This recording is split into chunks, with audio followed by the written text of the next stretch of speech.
The bullet punched through the cabin window 3 inches from Jiho's head. He dropped flat, pulling Alexis down with him as glass exploded inward. Outside, the mountain darkness erupted with muzzle flashes. 20, maybe 30 weapons lighting up the tree line.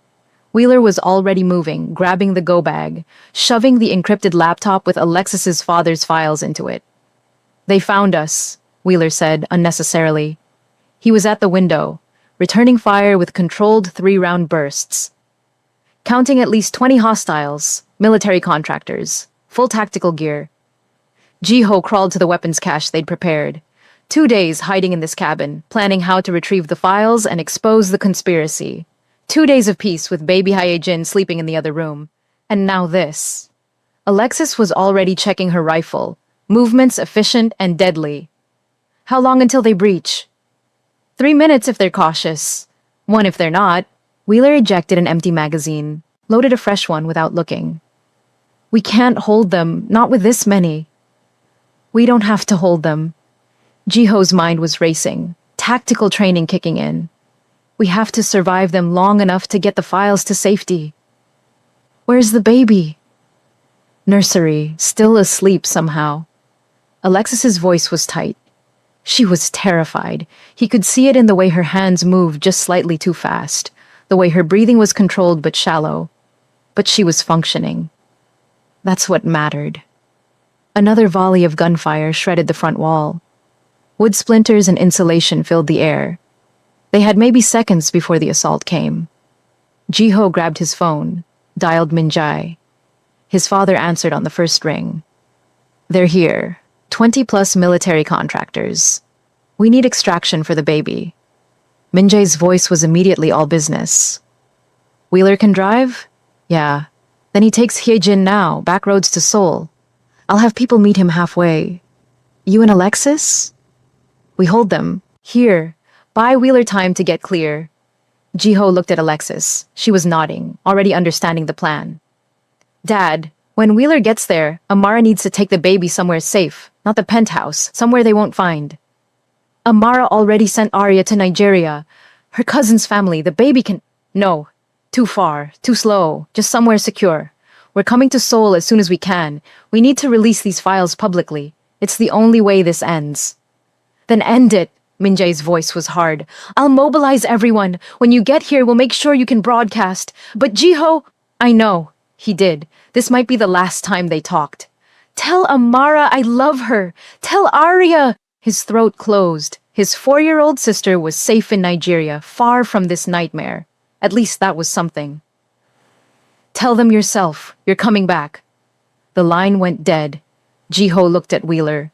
"You need to leave now, through the back. Take the jeep. Don't stop until you reach Seoul." Wheeler was already moving to the nursery. They could hear Hyejin starting to cry. The gunfire had finally woken her. Alexis followed Wheeler, and Jiho heard her talking softly to the baby, that tone mothers use, reassuring and gentle even when everything is falling apart. She came back 30 seconds later, carrying Hyejin bundled in blankets, the baby's face scrunched and red from crying. Alexis kissed her daughter's forehead, whispered something Jiho couldn't hear, then handed her to Wheeler. "You keep her safe," Alexis said. It wasn't a request. "With my life." Wheeler adjusted his grip, holding the baby securely against his chest with one arm, weapon in the other hand. 2 hours to Seoul. Maybe less if I push it. "Then push it." Jiho moved to the back door, checked the approach. "Clear for now." The contractors were focused on the front. "Go. Now." Wheeler went. The back door closed behind him, and Jiho heard the jeep's engine start, tires crunching on gravel, as it pulled away into the darkness. "They'll hear that," Alexis said. "Yeah." Jiho returned to the front window. Sure enough, some of the muzzle flashes were redirecting, trying to cut off Wheeler's escape. But he was already too far, and the contractors couldn't pursue without abandoning their assault on the cabin.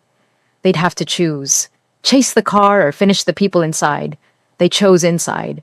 "Breaching!" someone shouted, and suddenly the front door exploded inward. Flashbang grenades followed. Jiho and Alexis had just enough time to close their eyes and turn away before the world went white and the pressure wave hit like a fist. Then they were inside. Jiho fired blind, spraying the doorway, heard someone scream and fall. His vision was returning in spots and blurs. Alexis was beside him, also firing, both of them pouring rounds into the breach point. 2 contractors down in the doorway, 3 more trying to push through. Jiho shot the first one twice in the chest, the second in the head. The third made it inside, diving behind the kitchen counter. The cabin was small, 2 rooms plus nursery and bathroom. Every inch was now a battleground. The contractor behind the counter blind fired over the top. Bullets chewed through the wall behind Jiho and Alexis. "Grenade!" Alexis shouted. They ran for the bedroom as the grenade bounced across the floor. Jiho slammed the door just as the explosion blew out the kitchen. The shockwave knocked them both down. His ears were ringing, smoke and dust everywhere, but they were alive. "Window!" Jiho gasped. They couldn't stay here. The cabin was compromised, filling with smoke. He kicked out the bedroom window, looked down, 10-foot drop to the ground. Manageable. "Go." He covered Alexis as she went through, dropped and rolled. He followed, landing hard, ankle screaming but functional. They were outside now, behind the cabin. The forest was maybe 20 yards away. If they could reach it? There! Flashlights pinned them. More contractors, circling around. They'd anticipated the escape. Jiho and Alexis ran. Bullets snapped past them, hitting trees, kicking up dirt. Jiho fired back over his shoulder, didn't aim, just suppressing fire to make them duck. Alexis was faster, reaching the tree line first, turning to cover him as he sprinted the final yards. They crashed into the forest and kept running, branches whipping their faces, lungs burning. Behind them, the contractors were coming, flashlights bobbing, radio chatter, professional, coordinated. These weren't thugs, they were trained killers. "How many rounds you got?" Jiho asked between breaths. 2 magazines. "You?" 3. "Not enough, not nearly enough. We need to split them up, make them hunt us individually." "And then?" "Then we kill them one by one." Alexis looked at him, really looked at him. Her face was scratched from branches, streaked with dirt and smoke residue, but her eyes were clear, determined. "Together?" "Always." They split up. Welcome back, fierce hearts and midnight dreamers. If you're new, hit that subscribe button right now because this finale is relentless. Drop a heart in the comments if your heart is already racing, and tell me where you're watching from. Every like, every comment, every bit of love keeps these dangerous stories coming. Now let's watch Jiho and Alexis fight for their lives. Jiho went left, making noise, breaking branches, drawing attention. He counted 8 flashlights following him. Good. That meant Alexis only had to deal with the rest. He ran another 50 yards, then stopped, went silent. Let them come to him. The flashlights spread out, trying to surround his last known position. Sloppy. They were used to hunting civilians, not someone who'd been training for this his entire life. The first contractor walked past Jiho's hiding spot, weapon up, scanning. Jiho waited until he was 3 feet away, then moved. He grabbed the man from behind, one hand over mouth, the other driving his knife into the base of the skull. "Quick! Quiet!" The contractor went limp.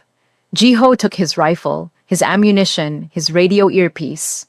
Now he could hear their communications. "Alpha 1 is down. Anyone have visual?" "Negative. He's hunting us now." Good. They were scared. Scared people made mistakes. Jiho moved like a ghost, circling around, getting behind them. 2 contractors were moving together. Smarter. He couldn't take them both silently. So he didn't try. He shot the first one in the back of the head, pivoted, shot the second before he could turn. Both dropped. Jiho took their ammunition and kept moving. 3 down. Repeat, 3 down. Where is he? Thermal's not picking him up. He knows we have thermals. He's staying behind cover, masking his signature. They were adapting. Jiho needed to adapt faster. He climbed, found a thick tree, got 20 feet up, and waited. Watched them with a borrowed night vision goggles, tracking their movements. 2 more contractors passed beneath him. He dropped on the first one, knife in both hands, driving it down through the gap between helmet and body armor. The man didn't even scream. The second contractor spun, weapon rising. Jiho threw the knife. It wasn't a throwing knife, but at 5 feet it didn't matter. It hit the man in the throat. He fell gurgling, 5 down, maybe 3 more hunting him. Alexis had the rest. Gunfire erupted from her direction, sharp, controlled bursts followed by screams. She was holding her own. Jiho heard movement behind him, dropped flat just as bullets chewed through the space where his head had been. He rolled, came up firing, hit the shooter twice in the chest. The man's armor stopped the rounds, but the impact knocked him down. Jiho closed the distance, put a round through the visor slit. 6 down, his radio crackled. All units, regroup at rally point. We're getting picked apart. Regroup and consolidate. They were retreating. Jiho waited, watching through night vision as the remaining contractors pulled back, maybe 6 or 7 still standing. They'd taken heavy losses. He circled around to find Alexis. She was crouched behind a fallen log, reloading, blood on her face from a graze across her cheek. You good? Jiho asked. 4 down on my side. You? 6. They're regrouping. He checked his ammunition. 2 magazines left. We can't chase them. Too exposed. But we can't go back to the cabin either. It's compromised. So we go to Seoul. On foot if we have to. 30 miles through mountains? You have a better idea? He didn't. They started moving, following the ridgeline south toward Seoul. Behind them, the contractors were probably calling for reinforcements, reorganizing, preparing to hunt them properly. But Wheeler had a 2-hour head start with the baby, and every minute Jiho and Alexis stayed alive was another minute Hyejin got farther away. They walked for 3 hours, barely talking, conserving energy. The adrenaline crash hit hard around hour 2, but they pushed through it. Training, discipline, the knowledge that stopping meant dying. Dawn was breaking when they heard the helicopter. Military. Circling. Searching. Thermal cameras that would pick them up the moment they left tree cover. We need a vehicle, Alexis said. There. Jiho pointed. Below the ridge, maybe half a mile away, was a rural road. A truck was parked on the shoulder. Some farmer probably checking his fields. That's exposed. Everything's exposed now. Jiho started down the ridge. We take the truck. We can be in Seoul in 90 minutes. Stay here and we're dead by noon. They reached the road. The truck was old, diesel, keys in the ignition because this was rural Korea and people still trusted each other. Jiho almost felt bad stealing it. Almost. They were 5 miles down the road when the helicopter found them. It came in low and fast, Dr. Gunner opening up with a mounted machine gun. Rounds punched through the truck's roof and hood. Jiho swerved hard, nearly rolling them, trying to get back under tree cover. The helicopter followed, relentless. The door gunner was good, controlled bursts, leading their movement, anticipating Jiho's maneuvers. Shoot back, Jiho shouted. Alexis was already out the window, rifle braced, firing at the helicopter. Her round sparked off the fuselage but didn't penetrate. The helicopter banked away, giving them a few seconds. There! Alexis pointed at an overpass ahead. Get under it! Jiho floored it. The truck's engine screamed. They hit 80 miles an hour on the rural road, barely in control. The helicopter was coming back around. They made it under the overpass just as the door gunner opened fire again. Concrete rained down. Jiho kept going, emerged on the other side and saw something beautiful. Traffic. They were approaching Seoul's outer suburbs. Cars, buses, civilians. The helicopter couldn't fire indiscriminately here. It pulled off, circling at a distance, just watching now. They know where we're going, Alexis said. Yeah. Jiho's hands were locked on the wheel, knuckles white. They'll be waiting. His phone rang. Minjae. Wheeler made it. The baby's safe. Amara has her at a secure location. Jiho nearly sobbed with relief. Thank God, we're 30 minutes out. Do you have a place we can broadcast from? The penthouse. I've got equipment set up. Media contacts ready. But Jiho, his father's voice changed, became heavier. They know you're coming here. I've got 50 men fortifying the building. But if they come in force, they will. This is it, Dad. We expose them today or we don't survive the week. Are you ready for that? For you? Always. The line stayed open but quiet for a moment. Then Minjai said, "Your mother wants to talk to you." Amara's voice came on. She sounded tired. Jiho, you come home. You come home to this baby, you understand me? She needs her father. I will. I promise. Where's Arya? Safe. Nigeria. Her cousins are taking good care of her. She asks about you every day. Jiho's throat tightened. His 4-year-old sister, thousands of miles away, probably confused and scared. Tell her I love her. Tell her Appa will see her soon. You tell her yourself. When this is over. Amara's voice was firm. Steel underneath. And Jiho, if anyone tries to hurt that baby, they go through me first. Your daughter is safe. You focus on staying alive. I love you, Mom. It was the first time he'd called her that. Mom, not Amara, not stepmother. Mom. She was quiet for a second, then soft. I love you too, son. Come home. The call ended. Jiho glanced at Alexis. She was crying silently, tears running down her dirt-streaked face. She'd heard everything. We're going to make it, Jiho said. I know. We have to.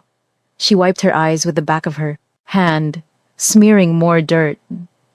For her. For Arya. For all of them.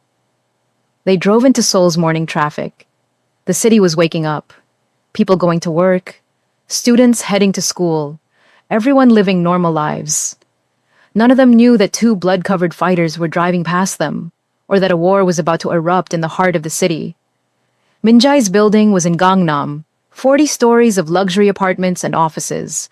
The Kong family controlled the top 5 floors. It was as much fortress as home. Jiho parked the stolen truck in the underground garage. They took the private elevator to the penthouse, both of them checking their weapons, preparing mentally for what came next. The elevator doors opened to organized chaos.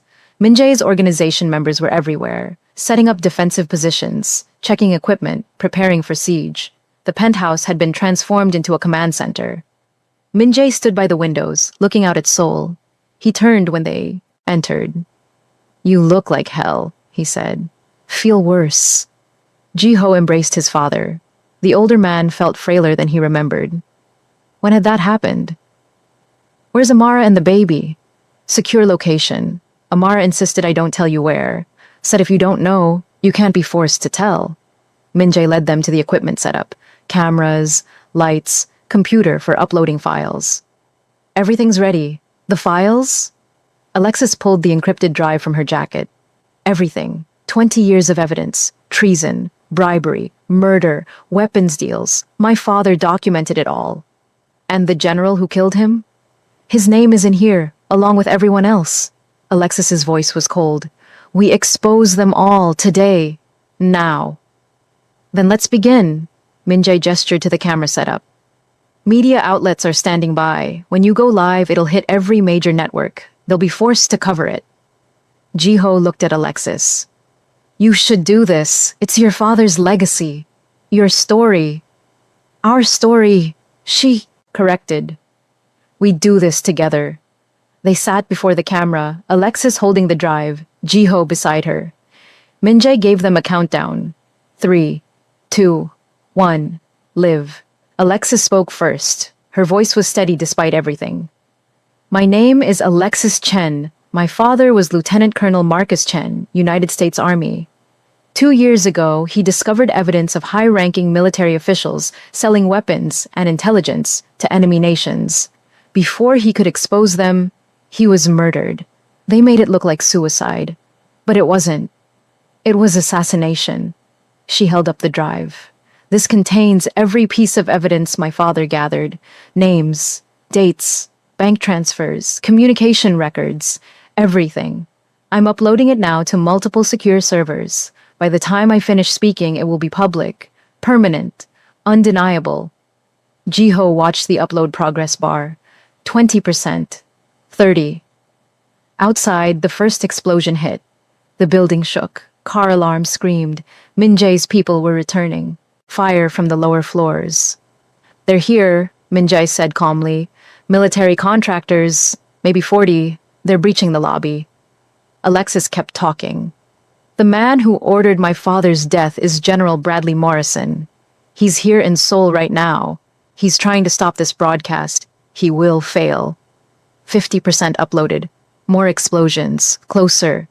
They were fighting floor by floor. Coming up. Jiho could hear sustained gunfire now. Automatic weapons, grenades, the sounds of close combat.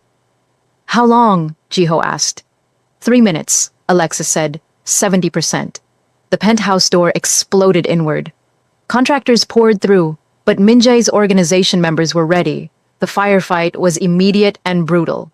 Jiho and Alexis stayed at the camera, letting Min-jae's people handle the defense. 80%. A grenade landed 10 feet from them. Jiho threw himself over Alexis and the laptop. The explosion lifted them both, slammed them into the floor. Jiho's ears rang. Blood ran down his face from somewhere, but the laptop was intact. Upload continuing. 90%. Fall back to the panic room, Min-jae shouted. His people were being overwhelmed. Too many contractors. Too much firepower. Not yet. Alexis was back at the camera, blood running from her nose. We finished this. 95%. A contractor broke through, weapon rising toward Alexis. Jiho shot him 3 times, center mass. The man fell. Another came. Jiho shot him too, and another, and another. He was dimly aware he was screaming, rage and fear and desperation bleeding into sound. The upload hit 100%. Done, Alexis shouted. It's public. Every file, every name. The shooting stopped, not because the contractors gave up, but because someone else walked into the room. General Bradley Morrison, 60 years old, wearing a civilian suit but moving like a soldier. His eyes were cold. Too late, Alexis said. It's done. Everyone knows. I know, the general pulled a pistol. But you won't live to see the consequences. He aimed at Alexis. Jiho was faster. He fired. The general fired. Both shots were simultaneous. Jiho felt the impact in his shoulder, spun with it, went down. His vision blurred. He tried to aim again, but his arm wouldn't respond. The general was hit, chest wound, serious, but still standing. He aimed at Alexis again, and Min-jae stepped between them. No, the older man said quietly. The general shot him. Once, twice, 3 times. Min-jae fell. Dad! Jiho tried to move, couldn't. Everything hurt. His shoulder was on fire. The general turned toward Jiho now, but he was swaying. The chest wound was fatal. He just didn't know it yet. You killed your father for nothing, the general said.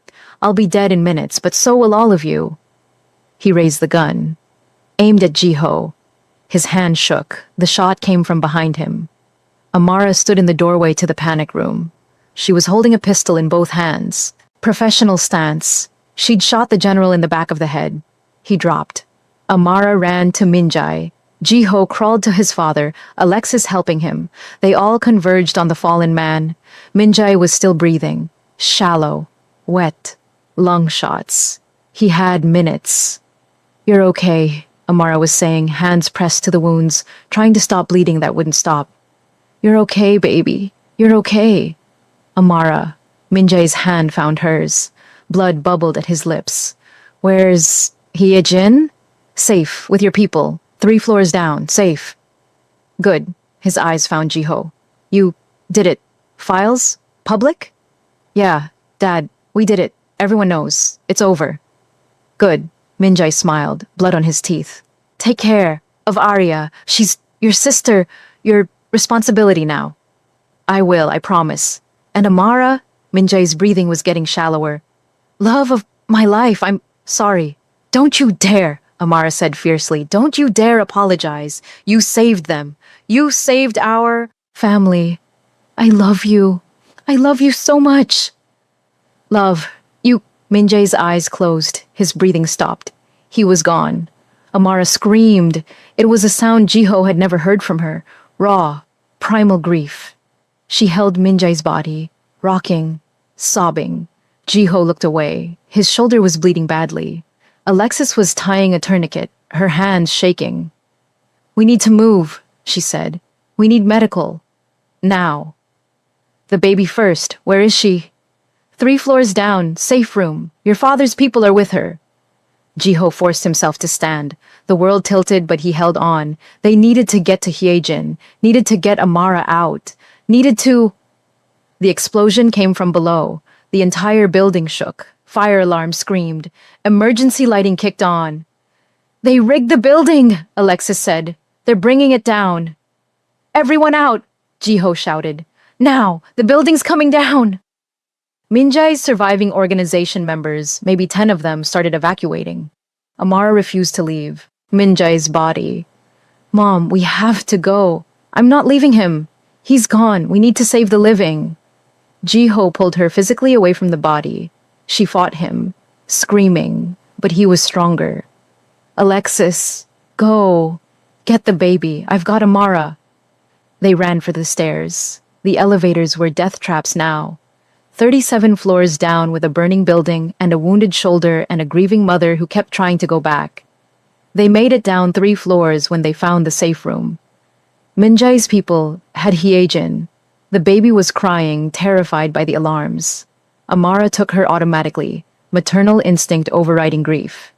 She held the baby close, still crying but functioning. They kept descending. 20 floors, 10, 5. They burst out of the building just as another explosion ripped through the upper floors. The penthouse, Minjai's home, was an inferno. Emergency vehicles were everywhere. Media too. Cameras. The whole world was watching. Alexis found a reporter, grabbed her microphone. General Morrison is dead, she said into the camera, blood-covered, swaying but standing. He died trying to stop the truth. But it's too late. The files are public. Every criminal, every traitor, everyone who sold out their country for money. We won. My father's death meant something. Justice is coming. She collapsed. Jiho caught her with his good arm, held her up. Get us an ambulance, he shouted. We need medical. Paramedics swarmed. Jiho, Alexis, Amara, and the baby were loaded into ambulances. The building continued to burn behind them. Jiho's last conscious thought before the painkillers took him was simple. We survived. We actually survived. If you're still with us, drop a like right now. Comment, we survived if you made it through that siege. And subscribe because the ending, the aftermath is going to break your heart and rebuild it. We're almost there. Stay with us.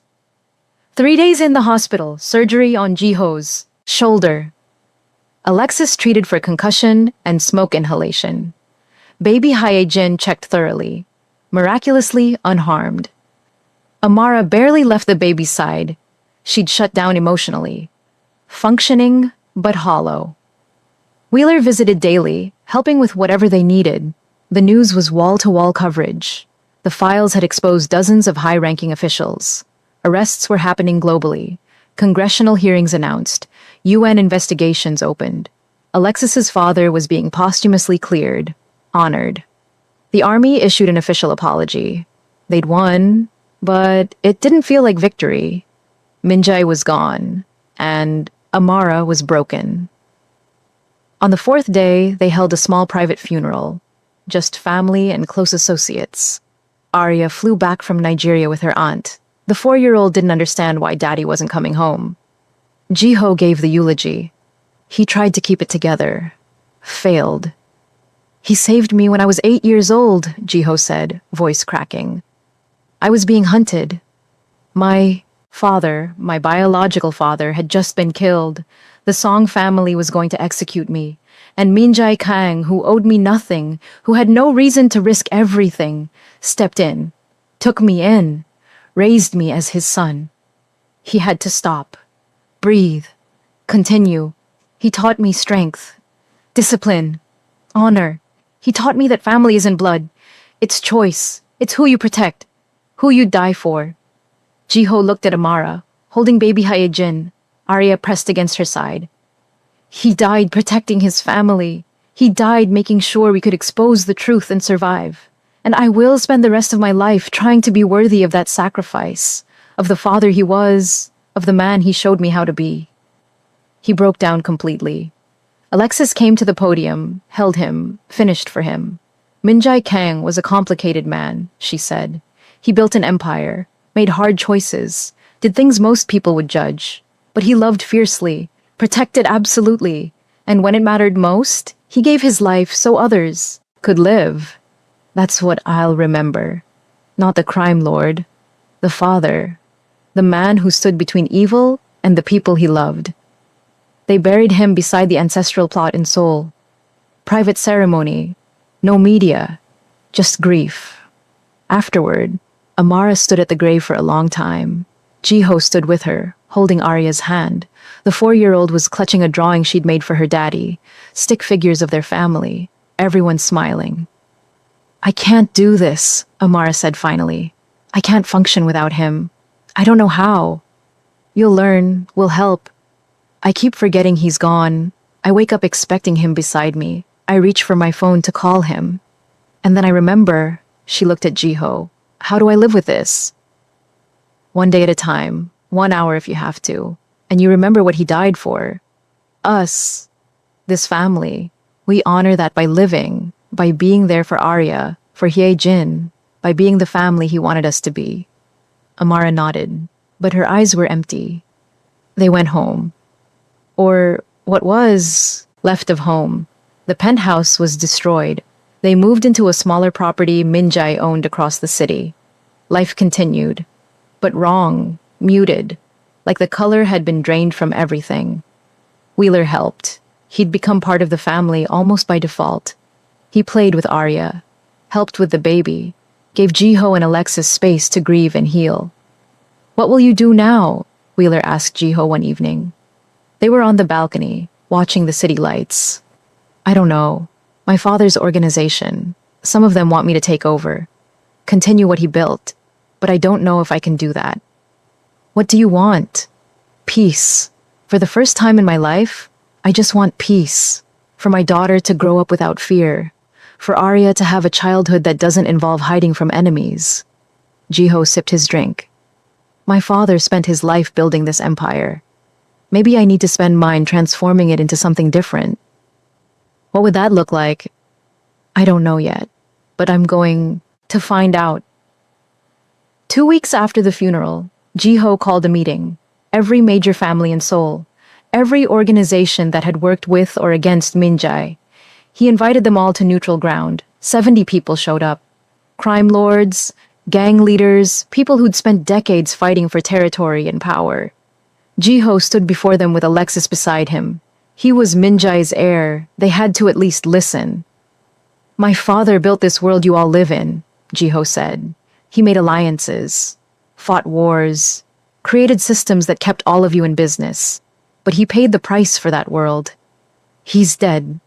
Amara, my mother, is destroyed by his loss. My 4-year-old sister asks every day when Daddy is coming home. And I'm standing here with a bullet scar on my shoulder, and a newborn daughter I nearly got killed because of the violence we've all accepted as normal. He let that sink in. I'm tired. You're probably tired too. How many of you have lost people? Family? Friends? How many funerals? Have we all attended? How many wars have we fought? Silence. They were listening. I'm proposing a treaty, not just between families, between all of us. We stop the violence, carve out territories, respect boundaries, resolve disputes through negotiation instead of bloodshed. We keep our businesses. I'm not naive enough to think we'll all go legitimate.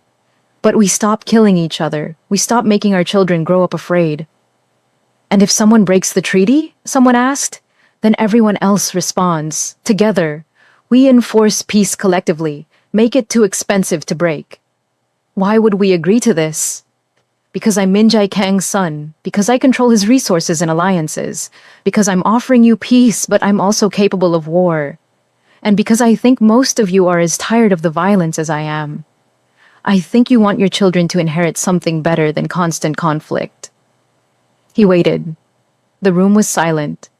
Then, slowly, one by one, the heads nodded. Not all of them, but enough. We'll try, someone said. For 6 months, see if it works. 6 months, Jiho agreed. And if it works, we make it permanent. They shook on it. It wasn't perfect, it wasn't guaranteed, but it was a start. Jiho went home and told Amara what he'd done. She smiled for the first time since Minjai died. He'd be proud. He always wanted peace. Just never thought it was possible. Maybe it's not, but we have to try. Yes. Amara held baby Hyejin, rocked her gently. For them. We have to try for them. But over the following weeks, something changed in Amara. She smiled less, ate less. The light in her eyes dimmed further each day. She'd wake in the middle of the night calling for Minjai, then remember he was gone. Her hands trembled. She lost weight. The doctor said she was physically healthy, but Jiho could see her fading. Her body was giving up what her heart couldn't bear. 3 months after the funeral, Amara woke up in the middle of the night. She couldn't breathe. Chest pain, crushing pressure, heart attack. By the time the ambulance arrived, she was already fading. They tried. The doctors tried. But sometimes the body just gives up when the heart is broken beyond repair. Amara died at 41 years old, 3 months after losing her husband. Her heart literally couldn't survive without him. When Jiho got the call, he didn't cry. He just sat down on the floor and stared at nothing. Alexis held him. Neither of them spoke. Arya cried. She was too young to understand fully, but old enough to know Mommy wasn't coming back. Just like Daddy hadn't come back. She clung to Jiho, sobbing, and he held his little sister and made promises he'd spend the rest of his life keeping. They held another funeral. Smaller, more intimate, devastating. She saved me, Jiho said at the service. When I was 8 years old, she took 4 bullets protecting me from men who wanted me dead. She became my mother when I had none. She raised me, loved me, and when my daughter needed protection, she stepped up again. Just like always. She died protecting this family, just like she lived. He couldn't finish. He sat down. Let someone else speak. They buried Amara beside Minjai, together in death like they'd been in life. The graves read, Minjai Kang, beloved husband, father, leader. He died, protecting those he loved. Amara Kang, beloved wife, mother, warrior. She lived and died for family. After the funeral, Jiho stood at the graves with Alexis, Wheeler, and both girls. Arya was holding his hand. Hyejin was asleep in Alexis's arms, now 8 months old. What do we tell them? Alexis asked quietly. When they're old enough to ask? The truth, that their grandparents were warriors, that they loved fiercely, that they sacrificed everything for family, and that because of them, we get to live in peace. Will it last? The treaty? I don't know, but we're going to try. We're going to build something better. For them. For Arya and Hyejin. They deserve to grow up without fear. Wheeler cleared his throat. I got word today. The last of the conspirators, the ones your father exposed, they've been sentenced. Life in prison, all of them. Your father's name is fully cleared. He's being recognized as a hero. Alexis closed her eyes. He'd be proud, not of the recognition, but that the truth came out. That justice happened. He is proud, Wheeler said. Wherever he is, I know he is. They stood in silence, 5 people bound by loss and survival. Arya tugged on Jiho's hand. Appa, when do Mommy and Daddy come home? Jiho knelt down, eye level with his little sister. His orphaned sister, who was now his responsibility. His and Alexis's. They're not coming home, sweetheart, but they're together. And they're watching us. Making sure we're safe. I miss them. I know. Me too. Every day. But we have each other. You have me and Alexis and baby Hyejin. We're a family. We'll take care of you. I promise. Arya hugged him. Jiho held her, this little girl who had lost everything, and made a silent vow. I will give you the childhood they wanted for you. I will keep you safe. I will be the brother, the father figure you need. I won't let their sacrifice be for nothing. 6 months after the funerals, Jiho officially took control of what remained of Minjai's organization, But he transformed it, went legitimate where possible, maintained the treaty, enforced peace ruthlessly. Some of the old guard resisted. Jiho removed them. Not violently. He gave them generous buyouts and encouraged retirement. But he made it clear the old ways were over, the treaty held. Seoul's underworld entered an unprecedented period of peace. It wasn't perfect, but it was better. Jiho and Alexis raised both girls together. Arya called Alexis auntie, but looked to her as a mother figure. Hye-jin grew up knowing Arya as her sister, only learning later about the technical relationship. Wheeler stayed, became Uncle Marcus, helped with the girls, taught them to be strong and smart and careful. On the first anniversary of Minjae and Amara's deaths, they gathered at the graves. Arya was 5 now. Hye-jin was walking, babbling, full of energy. I miss them, Arya said, placing flowers on both graves. But I remember them. Mommy was strong, Daddy was smart, and they loved us so much. Yes, they did, Jiho agreed. They loved you so much they gave everything to keep you safe. Are you sad, Oppa? Every day, but also grateful, because I have you, and Hye-jin, and Alexis. We're a family, and we're together because they fought to keep us together. They stood in comfortable silence, a family forged from loss and trauma and fierce love. Alexis spoke softly. Your father wanted peace. He spent his life fighting but dreaming of something better. We made that dream real. The treaty is holding. The violence has dropped 70%. Children are growing up safer. That's because of you. Because you honored his memory by transforming what he built. It's what he would have wanted. It is. And Amara, Alexis's voice caught. She'd be so proud of how you've cared for Arya, how you've become exactly the father figure she needed. You've given her stability and love and a future. That's everything Amara hoped for. Jiho looked at the graves. 2 people who'd given him everything, who'd saved him, raised him, loved him, and died protecting the family they'd built.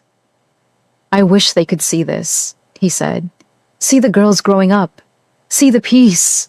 See what their sacrifice made possible. Maybe they can, Wheeler said. I like to think they're somewhere, together, watching, proud of what you've done, of the man you've become. Jiho wanted to believe that, chose to believe it. They left the cemetery as the sun set. 2 little girls holding hands, walking between the adults who loved them. A family built from ashes, surviving, healing, choosing peace over vengeance. It wasn't the ending Jiho had imagined. It was bittersweet, painful, full of loss. But they were alive. They were together. And they were building something better. Sometimes